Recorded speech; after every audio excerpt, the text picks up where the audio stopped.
You guys fail to understand what a thought is. When I say robotic affirming, I mean it's a thought. And if I explain this message correctly, 80% of you guys are going to be able to manifest. If you haven't manifested anything yet, if you're a newcomer, a newbie, this will get you to get something done. All you have to do is replace negative thoughts with positive thoughts. That's the one step you need to do. In order to replace, you need to recognize negative thoughts. The things about negative thoughts are the subconscious hides them from you. You subconsciously are thinking negative or have anxiety. When we're brought into this world as babies, the first thing we do is cry. That's the first thing we do. Negative emotion. As we grow up, we react to more negative emotions, doubts, and anxiety. Are we going to get a bottle? Is the bottle coming? Who's going to change my diaper? Is mom coming back? Is dad coming back? Why does he look unhappy? You remember more of the negative stuff as you grow up, as you mature. Negative just seems to be in your memory more. At least for me, that's what I remember. I remember and I dwell on negative emotions. There's things we can do to counteract how we are made. Because when we're made into this world, we're made to react to negative. We're made to dwell on negative things. We're made to dwell on negative things. The number one way to counteract negative thoughts about your past life and negative thoughts about, the future, your future life and your current life, is to replace the negative thought. But this technique goes a step above. The reason it goes a step above, sorry, there's mosquitoes everywhere. The reason it goes a step above is because we have to be above the negative emotion. The negative emotion sneaks up on us. Sometimes we miss the negative emotion. You may have 7, 6, 5, 4, maybe 3 negative emotions for every one you recognize. Sometimes there's more. Sometimes you're not good at recognizing what emotion happens when maybe you're distracted and you have an emotion without even thinking about it, like fully thinking about what you just thought in your head, and you pass it by. So in order to counteract your mistakes and counteract the energy that the negative emotion is having on your subconscious, because it's eating up memory, it's eating up RAM, it's eating up space in your head. If we are a computer, we only have a certain capacity to have memory, to have energy in there. And if the RAM is being filled up with a bunch of random subconscious negative emotions without you knowing, you're going to dilute your positive affirmations, dilute your robotic affirmations. I can't wait for mosquito season to be done. If you're going to dilute your positive affirmations with all these negative thoughts, we need to go a step above. We need to go a step harder. We need to put on the gas. I'm not saying I need to do this, because once you get good enough, guys, you can recognize almost every negative thought and replace it. And you can get better and better and better and better and be able to affirm and over-affirm. I feel like I over-affirm. I feel like I affirm 9, 10, 17 hours a day. Every waking moment. I'm affirming as I'm talking to you guys right now in my head. I'm robotically thinking my messages while I'm talking. That is how you need to be. But if you can't get there yet, I want you to do something else. For every negative thought you recognize, do 3 affirmations. For every negative thought you recognize in your head, do 3 affirmations in your head. When I say affirmations, you don't need to say it out loud. You don't need to put on a tape or YouTube video. All you need to do is say it in your head. Think it in rhythm with your natural thoughts. If I naturally think about, oh, this bill just came in the mail, it kind of sucks, it's a lot. I'm going to naturally now think of, oh, I make $1 million a month. I'm so abundant. Why is wealth so easy for me? My bank account is looking good. I'm going to start thinking those thoughts. I'm going to force positive affirmations onto these negative conditions. And what that does is cancel out that energy and kind of wipes or rewrites your memory system, your RAM, your computer system in your head.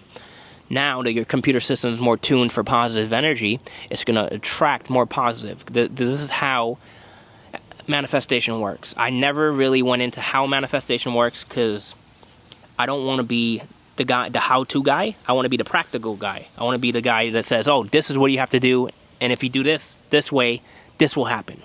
That's how I want to run my channel. But really, really simple way to recognize how manifesting works. This entire world around us is a computer system. Our inside head is our onboard memory system, our onboard computer. It acts as a mirror to the outer world. So we can code our thoughts into the internal computer and have that code be updated eventually.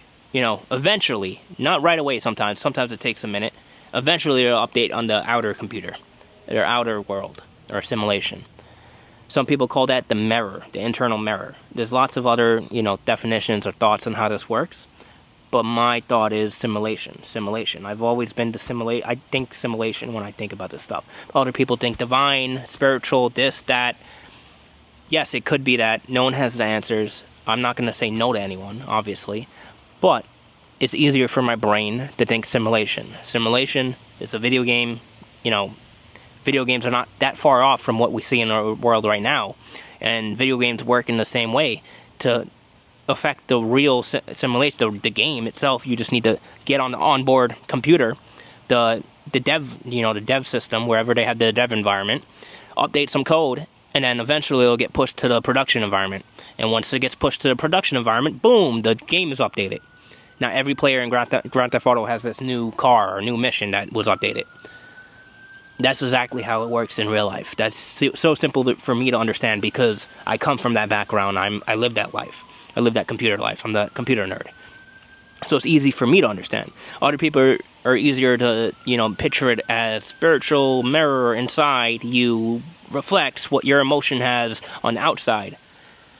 Instead, I think more computer system gets written on my internal hard drive, then it gets pushed to the production environment outside. But sometimes the developers get lazy and they take a while to push that update. So you just got to keep with the updating, keep with the coding. Because if you slack off, they might rewrite your code or might throw in bullshit. Because you don't have full control of your computer system in your head. Your subconscious has a mind of its own. Your subconscious is something we have to fight every day. It's going to have negative thoughts, negative emotion. And once it has negative thoughts, negative emotion, it just wrote a line of code onto your computer system. It wrote something onto your computer system. And whatever it writes will mess up your manifestation, mess up the code you wrote. And if you're a developer, if you know someone's messing with your code, it's gonna not work. It's gonna be broken. It's gonna run with a lot of error messages, cause a lot of problems.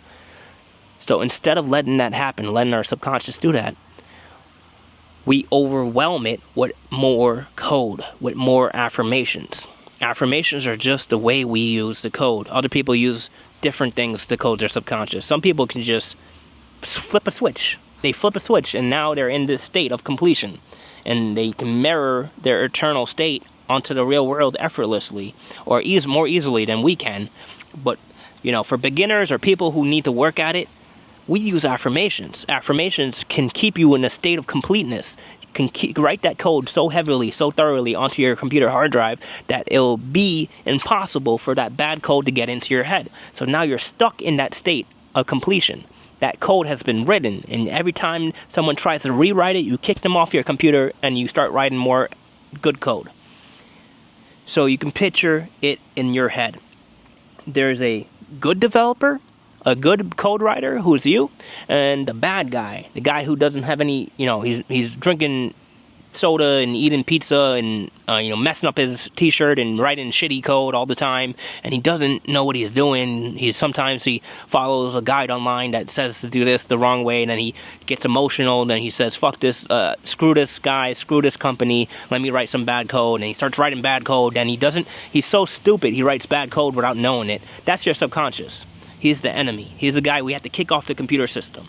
We have to constantly babysit this MFer and kick him off our computer system so we can write our code and code our brain the way we need it to code. If we can keep that state of completion. The state of completion is just me saying full code. We just wrote the full program and we're trying to keep this guy off of our computer so we can keep this full program written. Some people can flip a switch and throw this other developer out of the building, the bad guy. But me and many other people use robotic affirmation as security guards, as watchdogs, as guard dogs. We sick them on this developer as he comes into our system, as he tries to get in our head.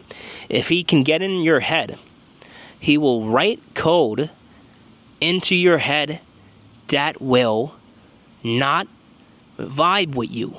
He is not a good guy. He's lazy. He's horrible. He is not a good person. I don't know if he means it intentionally or he's just, stupid just to be stupid, but that's what he is. If you let him be in charge of your programming, you're going to manifest, bad story after bad story after bad story. Or you're going to manifest mediocrity and mediocrity and mediocrity. Not to say that a simple life is not good. People who manifest simple lives and have, faith in their simple nature, that's fine. You don't need to manifest $100 billion. There's a guy on YouTube out here talking about, I'm just here in Dubai. I manifested $100,000 a month. No, he didn't manifest $100,000 a month. He's scamming people into his coaching program. That's how he's making his money. And he's talking about how he's making this money all the time, making the money his whole topic of his channel. Money shouldn't be your main feature in life. If money is all you got, if money is all you think about, and business is all you think about, you live a sad existence.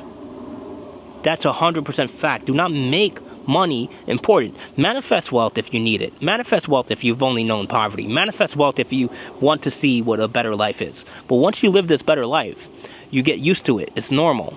A better life is normal. $100,000 a month is normal for people when you get to this level.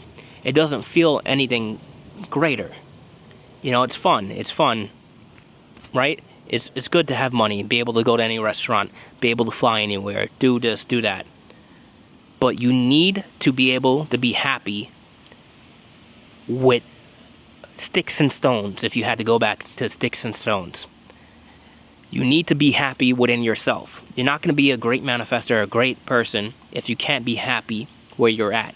When you learn to be happy where you're at, you're going to hold that state of completion. This guy I'm talking about that is all about money is going to be less likely to hold that state of completion because he's too focused on the dollar sign, too focused on business, too focused on that kind of energy. When he's focused on that kind of energy, any slip up, any mishaps, if he's not lucky, if things get hard, he's going to lose that state of completion. That state of completion is hard to gain back once you lose it. So that's why you need to be able to hold that state of completion if you're broke, if you're down, if you're in the dirt.